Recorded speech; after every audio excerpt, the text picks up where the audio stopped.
Hello and welcome to a special matchday version of Robin's Roundup, presented by me, Sean Watts, and of course George Smith, as we travel to Kenilworth Road to take on Luton Town.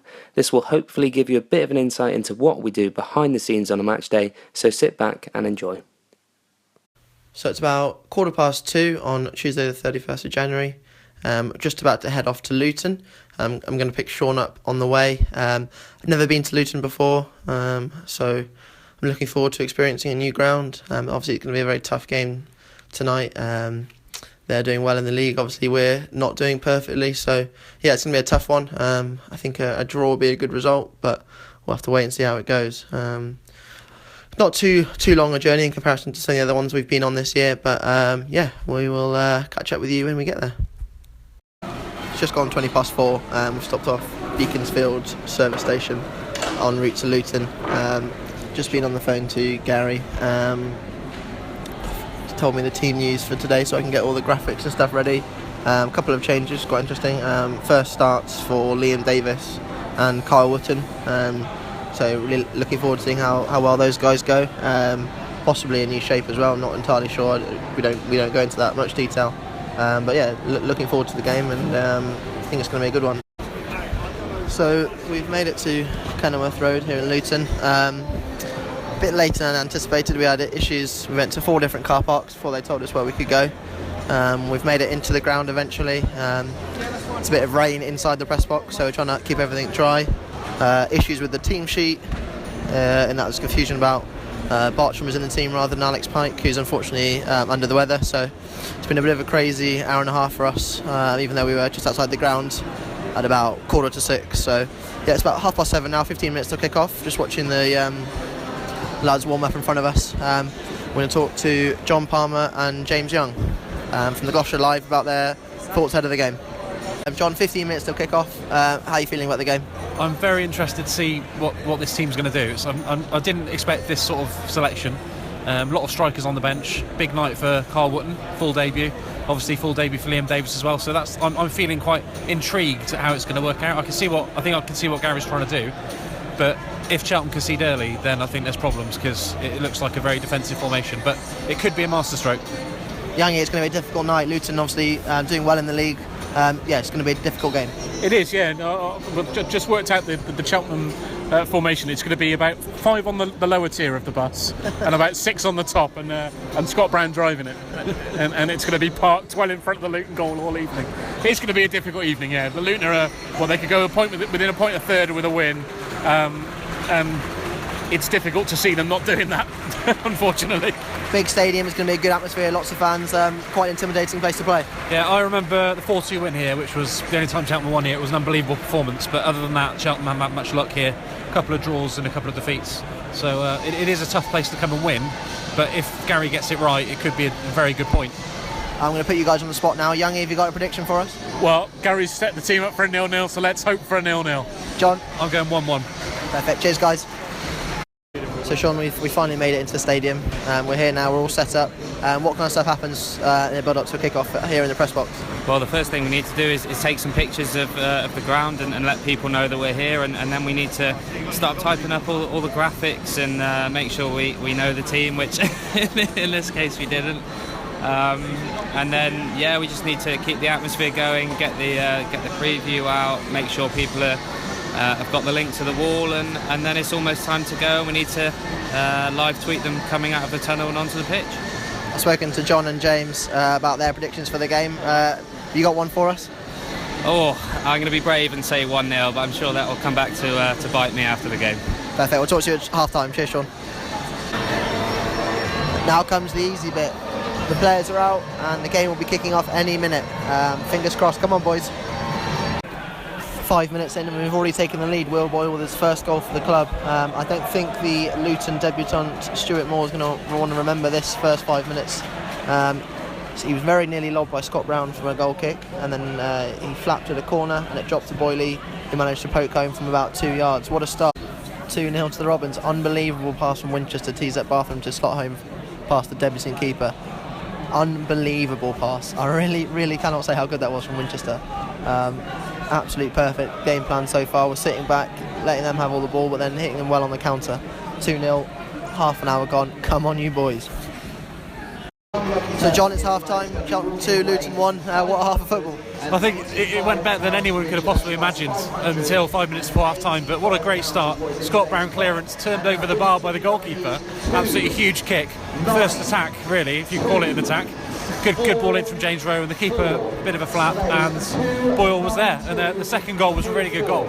Winchester to Bartram 2-0. I don't think anyone could believe it, but it was working a treat. And Luton seems to be running out of ideas. Obviously they got one back just before half time, which is a shame, but I still settle for 2-1 up at half time as a Cheltenham fan behind that goal. You said just before the game that Johnson could be a tactical genius. It's worked pretty well so far. Yeah, well, he tried something against Darren Way at Yeovil and it didn't work, and now he's playing against one of his other former players in Nathan Jones, and so far it has worked. But you know that I think Boyle's already scored, but he's going to have the game of his life in the second half if Cheltenham are going to win this game. Luton have looked good on the ball though, haven't they? Yeah, they look good, but I think when the second goal went in, they just didn't know what to do. They didn't seem to know how to cope with it. But they have got some good players, and Gambin looks very good. Vassell looks dangerous, but I'm not sure about their goalkeeper. Big 45 minutes coming up. Yeah, I think Johnson will tell them to do second half exactly what he told them to do before the first half. Just keep it tight and get men behind the ball. Brilliant. Cheers, John. Cheers. After a lot of pressure from Luton, we've managed to score again. This time it's Billy Waters making it 3-1. Sean, did you see that coming? No, I didn't actually. I thought we might try and hold out and take the 2-1, but it's a fantastic move. Who was it? It was Wootton and Liam Davis as well, combining just to set Waters up, and he's just cool. He slotted it in, so it's a fantastic goal.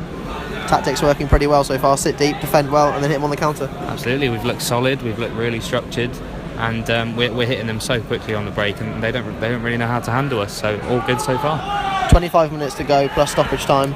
Cheltenham 3, Luton 1. So there we have it. The final whistle's gone. Cheltenham have won 3-2. Nervy finish to the game, but some brilliant defending means we go back to Cheltenham with all 3 points. I've been on the pitch. I filmed the post-match celebrations. I think that one's going to take a little bit of editing because there's some choice language, but I think it's all very well deserved after their brilliant performance. Currently standing alone, actually, in the long tunnel here at Kenilworth Road. Just going to do the post-match interviews. I believe it will be Gary, obviously, and Liam Davis, the debutant, who played very well. So all those will be on Robins TV probably by the time you've listened to this. So yeah, brilliant game, massive 3 points. Well, John, did you see that coming? I must admit, like everybody else, when I saw the team sheet, I was looking through trying to work out who was playing where and what the formation was going to be and why there were so many strikers on the bench. But as I said earlier, Gary got it right tonight. The result basically told whether he got it right or not, and he did. So everything that he tried came off. Completely agree. I think Gary played an absolute blinder tonight. What did you think of the new men on the pitch as well? Well, Davis, I think I've been asking fans their views, and everyone seems to be picking him for man of the match, and he was very good. He was unlucky not to score, very unlucky to give away an own goal, but his overall performance was really good. He looks like he can glide past people, make room for a shot. Looks like he can play definitely in attacking roles as he did today, and not just play left back. So he's a really good little last bonus signing. And I thought Wootton worked really hard. He looked a bit tired in the second half, but he was just up there to cover as much ground as he could, just make it difficult for the defenders. Often there was no one anywhere near him, and he was just running around, but he did a good job tonight. And finally, a bit of confidence going into Saturday. Yeah, I think tonight was a bonus result because Cheltenham probably were disappointed not to beat Crewe, but a point there, a win here, and then a win over Newport would really make things look a lot rosier, and suddenly the table looks a lot healthier now, 20th place, and catching up the teams just above, so everything will be a lot more positive going into the Newport game. Thanks, John. Cheers. So I'm here with skipper Aaron Downs, just outside the away dressing room. Downsy, what a win. Buzzing, yeah. Fantastic win. The boys were a phenomenal effort in.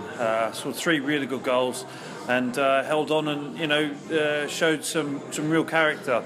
To come to Luton away on a Tuesday night and to pick up 3 points. It's no easy feat, and the boys done it really well tonight, so, yeah, immensely proud. It's a bit of a tactical masterpiece from the coaching staff. Yeah, the gaffers, and Russ and everyone, Tim, and they've all put in a, real thought into it. And like I say, it was a stroke of genius, really, really good performance from the boys who played their part. But manager got it spot on today, as well as all his staff. So yeah, really good win. I say, can't be much happier than what we are at the minute. should be a lovely bus journey home. Yeah, absolutely. It puts us in a great position. It makes Crewe's point really well. The performance wasn't great at Crewe, but coming here tonight and getting that win, 4 points from 2 away games is fantastic. It moves up a few spaces, and it gives us a great chance to go and kick on now against a couple teams that are really close to us. So yeah, things are looking up. We're turning the corner, and it's great times. It is 5 to 11 in the evening. We are still here in Luton. Just come inside because I've had a call from Paul Godfrey, our football secretary, and the signing is going through. Last minute transfer deadline day drama, as they call it. Tin from Bristol City will be joining on loan, signed a loan agreement. All the details on the club website. So yeah, we've got to now write the story. Got to call Gary, get a quote from him, edit the pictures and stuff. So yeah, could be a bit of a late one. It is about 11:30, and me and Sean are finally about to walk out of the stadium here at Luton. Obviously, we're putting up all the videos and reaction to our brilliant win here. Also spoken to obviously the skipper Aaron Downs, and I've done a separate Robins TV exclusive interview with Billy Waters. So that should hopefully be up by the time you listen to this podcast. As I say, we're trying to walk out of the stadium, but we seem to be locked in. So we're going to go back and try and find the janitor who come and hurried us out of the stand, and hope that there's another way out of here. Well, that was quite interesting. Took us about 10 minutes to get out of the stadium. It turns out that all of the safety stewards and stuff have been looking for us, as we were the last ones left here. They thought we were hiding, but obviously not, just making the announcement of our new signing. So we're walking back to our car park now, which apparently they've also locked up, but they're very, very kindly going to open it up again for us so we can drive out. Only 2.5 hours home, so no biggie. But yeah, pretty incredible evening. A great win, brilliant performance from the whole squad, and then a very, very last minute signing. So hopefully you've read the full story on the club website. Slightly different deal, this one, obviously, with he'll still be training with Bristol, etc. But we'll have all of the reaction across all of our platforms and stuff. So yeah, now we've got the long journey home. It's 5 minutes to 2 on Wednesday morning. Finally walked in through the front door. It's been a long day, but a really, really good one for the club. Hopefully you've enjoyed this little sort of insight into what we do on a match day. I'm sure you probably see most of it on social media and stuff, but these, through mine and Sean's words, this is what we've got up to. Thank you to John and James from Gloucestershire Live, also to Downsy, of course. Brilliant win, very long day, but all worth it in the end.